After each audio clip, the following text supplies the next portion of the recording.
Hey everyone, this is the Hipster Snek, here with a brand new Snek Talk.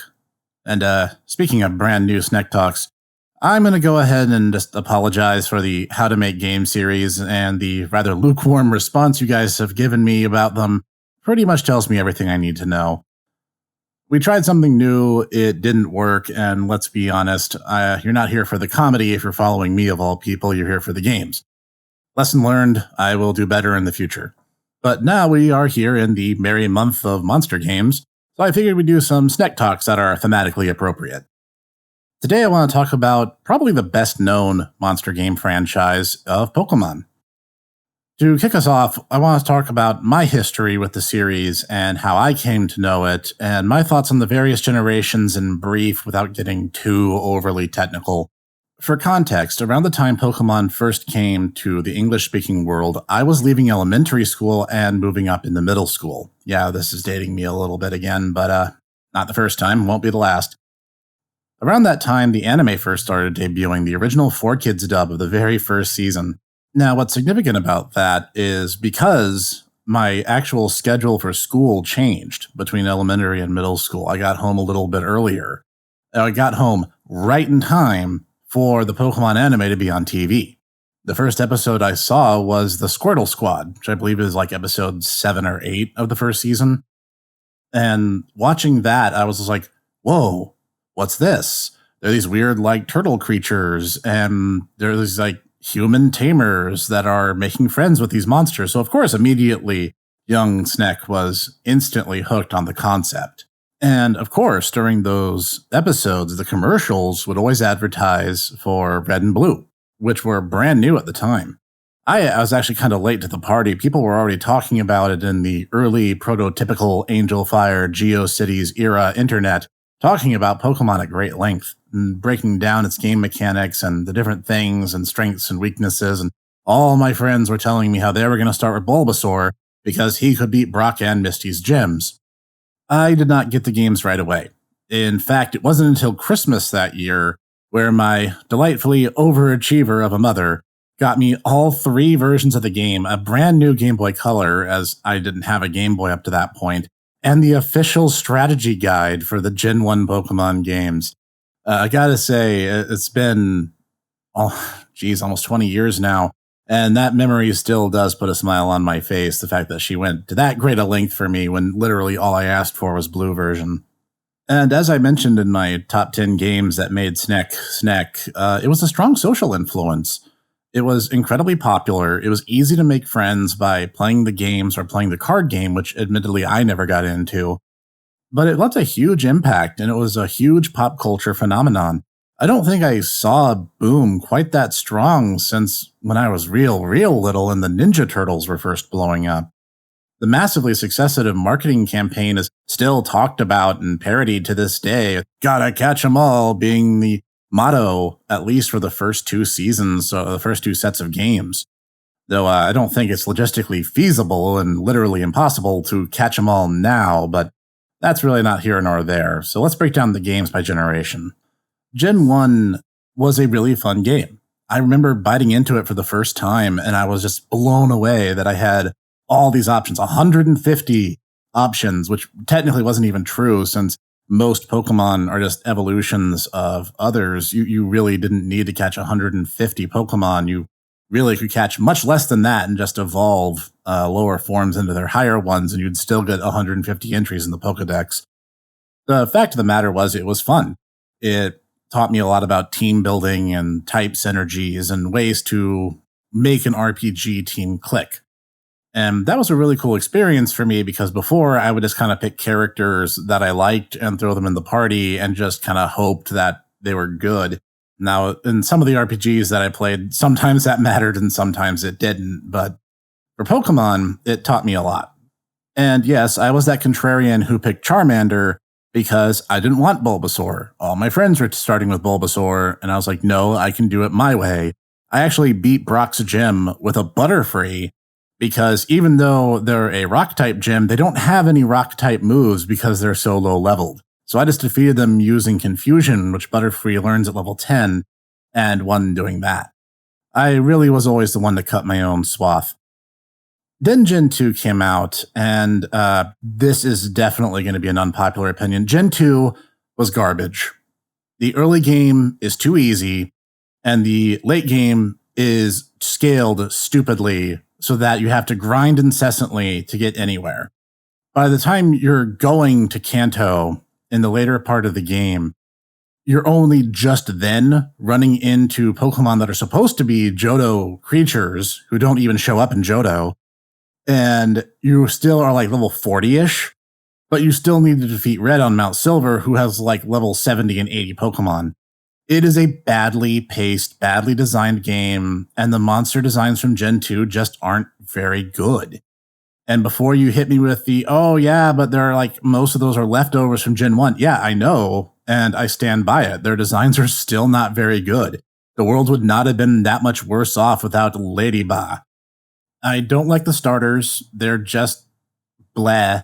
The legendaries are either more birds, because Pokemon needs more birds, or just these kind of plain looking dog creatures that really were never that interesting, but the anime and the movies were just desperate to hype them up as this really big deal. I didn't like it. In terms of my following the anime, my interest died right around here. They were about halfway into Johto. I don't think the GS ball had even shown up at that point when I quit watching it. The Orange Islands filler arc really was kind of a killer in its own, just because of how dull the entire thing felt. And it's like, oh, I can't go to the Orange Islands. Why do I care if they do? And you then end up with a boring plotting filler arc, followed by what just felt like more boring plotting filler, but hey, now we're in Johto, so I didn't like that either. And as far as the movies, I only ever saw the first 3, and then like Detective Pikachu 15 years later. So at that point, I was so put off that I was like, I'm done. That's the franchise for me. And then Gen 3 came out, and I ignored it as hard as I possibly could. I did have a Game Boy Advance, but that's because I was playing Mega Man Battle Network and Boktai and some other games that I had picked up over time. And I remember going into, I think it was a KB Toys, which still existed back then. And I found a copy of Sapphire in the bargain bin for like $3. And I was like, you know what? What the heck? Let's, for $3, I've spent money on dumber things. So I got it and I played it and I was like, oh my gosh, this is actually really good. I love the designs. I love the upgrades. I love all this stuff they've done with it. And then I picked up Colosseum, and actually years later, I was finally able to get my hands on a used copy of XD years after the fact. And those games, I would argue, are some of the best games Pokemon's ever had. Colosseum is improperly paced with a lot of forced grinding, but it's not as painful as a lot of games that are guilty of the same sin. And XD was just a really interesting take on Colosseum's basic design, and I love the character designs and the overall games. Just Gen 3 was just like, oh wow, they knocked it out of the park. They actually fixed everything that I didn't like about Gen 2. They've added all this cool stuff, and my favorite Pokemon actually debuted in Gen 3, which was Flygon. So I was like, oh man, they fixed it. I am back in this franchise. So I pre-ordered a copy of Diamond. And I'm just going to do a hot take here. Gen 4 sucks and doesn't deserve remakes. Gen 4 was long, prolonged cave segment. The most fun I remember having is going to the underground and mining for elemental stones. And that's about it. I know I beat the game. I know for a fact that I did, but I couldn't tell you anything about my team or my time spent in the game because it was so boring.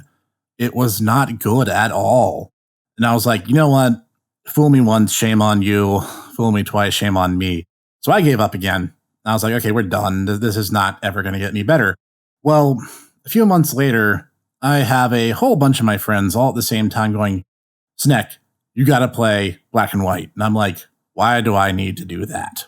Well, I finally sat down and tried it, and I was like, wow, this is actually really good again.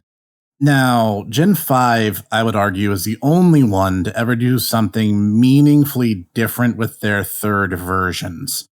The whole, Gen 1 had Yellow, Gen 2 had Crystal, and Gen 3 had Emerald. And it's like, this is actually a different game. not only were the Pokemon distributions different, the gyms were all significantly overhauled. The gyms that you encounter in White and Black 2 versus the originals are much better designed, much better thought out, and much more fun to play. The gyms in White and Black proper are a bit dull, and we're just kind of there for the sake of being there. Like I remember Burr's gym, the bug type gym, you literally just walked into a wall that slowed you down for 5 tedious seconds before it let you just pass through. It's like it may as well not even have been there. But then in White 2, it's this weird cocoon themed elevator maze with like, it looks like all these colors are splashed across the water on the floor. It looks really cool. I'm like, this is how you convey something about a character without just telling us, oh, his gym doubles as a museum. White and Black and White and Black 2 were really good and tell one cohesive story. And it was a joy to play through them. I had so much fun that I once again got suckered into ordering a sucky game because Gen 6 also sucks and also doesn't deserve remakes. Unlike Gen 4, I couldn't even be bothered to finish Gen 6. I got 5 or 6 badges, and I was just like, this isn't fun. This is terrible and dumb. Mega evolutions are dumb. Fairy type is dumb. And once again, nerfs dark types, which are one of my favorite types. I'm like, of course, they get the shaft. And fairies also just sucked in Gen 6. Like, they did not have any moves worth using at the time. So I was just like, no, this is stupid. This is dumb. And unless they do something significantly better in the next installment, this is it. Well, then Sun and Moon happened. Sun and Moon were actually really, really good. And I was actually really impressed with the trailers they showed for the game. So yes, I got Sun. I played it. I actually really enjoyed my time with it.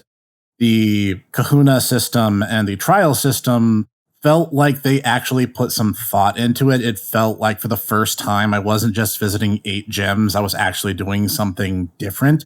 And a lot of it, I could just, oh, I want to go over here first. Oh, well, I want to explore this like cave over here, but I don't have to. I just do it because I want to do it. And that was a really good feeling. And there was a lot of fan service and a lot of tributes to earlier gens, which was nice.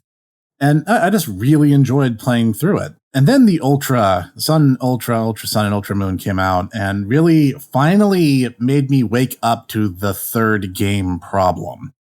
That problem being is that these third installments never significantly improved upon the designs of the games that preceded them. Yellow was a gimmick. It's just, hey, your starter's a Pikachu, but you lose the great thing that was called choice from the originals. And yeah, you could get Squirtle, Charmander, and Bulbasaur, but you could do that by just offering Pikachu the first potion in the game over and over again when it was at max health, and it would ultimately like max out its happiness rating and you'd be done. Crystal was just the same game, but they preached at you more about how you need to be a nice person to your Pokemon, your mindless attack drones who have no discernible personality of their own. Emerald was a little bit more robust, but honestly, it was just like, yeah, this is still the game that like Sapphire and Ruby should have been in the first place. I never played Platinum. I hear the Dream World is an interesting but gimmicky thing. In Gen 5, it actually was different enough in that there was like, yeah, you're doing different types of gems. The distribution's different. You actually go to some new locations that weren't available in the first set, but it's still Unova. You're still following roughly the same path. Gen 6, I don't think even got a third set game. And then Ultra Sun and Ultra Moon showed just how shallow these remakes really were. And it's like, oh, it's literally the exact same game, except these weird people from the Ultra Zone or whatever show up and annoy you constantly, like another set of rivals that I never wanted or asked for. It just comes off as really artificial, and it's just another cheap cash grab, and I'm surprised it took me as long as it did to finally come to that realization. Sword and Shield honestly did such a bad job at promoting themselves that I canceled my pre-order of Shield well before the game ever came out. It's literally just a matter of, hey, we're going to sell you a 15-hour RPG experience, which is the same length that these games have always been, by the way. You can clear any generation Pokemon game in its vanilla form, not counting ROM hacks or what have you, in about 15 hours. And then they're like, oh, we're selling you this 15-hour RPG, but only half the Pokemon are in the game. And then we're going to show you for a DLC that if you have just one version costs half as much as a brand new game. It's like, no, you're not going to get 150% profit because you're going to rake people over the coals for a DLC expansion. And then I actually looked it up, and there's like 2 expansions. So it's like, oh, you're essentially buying this third version again, but it's not a quote unquote third version. It's just, oh, there are these new islands and there's new stories and they're totally as long as the main story. And I'm like, well, that's not a terribly difficult bar to hit because it's only 15 hours. I mean, this is fundamentally Game Freak just going full EA and shilling people for things that should have been part and parcel of the basic package. You're looking at all this stuff where they're like, oh, well, we don't have the national decks because we have all these new robust animations. And I've never seen lazier animations in a game before. Oh, well, we did all these new models. And then all these videos come out like, no, they really didn't. The poly counts are exactly the same as like Pokemon Go. And it's just one thing after another. And at no point have they decided to be honest about it. So I'm like, I give up. This is done. I'm not going to be one of those people who is like, oh, Pokemon was never good. That's not true. The games are good, but that's the problem. They've only ever been good. Its best features were taken from better games, and its refusal to innovate is ultimately what killed my interest. It's a student that has the potential to bring home A+ grades, but brings home C's because it's less work. That, in a nutshell, is the Pokemon problem.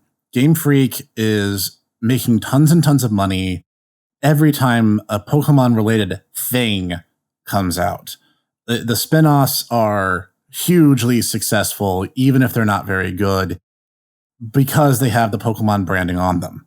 Having that branding is pretty much a guarantee that they're going to be selling toys, shirts, merch of all flavors, not to mention the games themselves. And yet none of that money is going back into the games. It looks like they're doing the exact same game over and over again and reconfiguring the same map. Oh yeah, here's your little Podunk starter town. Pick the fire, grass, or water type. Oh, there's 8 gems, none of which are ever dark type. Oh, then you have the Elite Four, who are never interesting. Oh, you then have to fight a champion battle. And also there's a rival and some incompetent quote-unquote villain that you have to deal with over the course of the plot. It's all the same game over and over again with greater or lesser map design and Pokemon designs. And they can whinge all they want about how there's too many Pokemon now for them to really give it the AAA treatment, but we all know that's not true. They have the money, they have the resources, they have the backing of Nintendo at their sales. There is literally nothing these guys can't do if they wanted to do it. Instead, they're going to keep relying on cheap cash grabs and underhanded tactics because that's what's been filling their coffers all this time. And I myself have been victim to it by not having enough time and sense to be like, hey, maybe this isn't worth it. Pokemon could win me back. I'm not saying that's impossible, but they would have to substantially overhaul the game. They would have to do something kind of like akin to what Colosseum did, where they took a really interesting idea and make an experience that didn't feel like I was back in Kanto talking to Professor Oak, getting my Charmander again for the first time. I don't mean that in the nostalgia-tinted glasses way. I mean that in the, we've done this song and dance before, and we're just going to repeat it on loop because that's what brings in the greatest profits for the least amount of work. Selling us back half the national decks really just goes to show that you can't spell Game Freak without EA. However, lucky for us, we live in a time of unprecedented choice. So next week's Snek Talk, I want to talk about a sister series to Pokemon, one that's often been compared to it, but is, I'd argue, superior in every way. So join me next time for another Snek Talk, where we hit another monster franchise and its ups and downs, and why its ups and downs both mirror and are opposite of Pokemon's. And I'll see you there.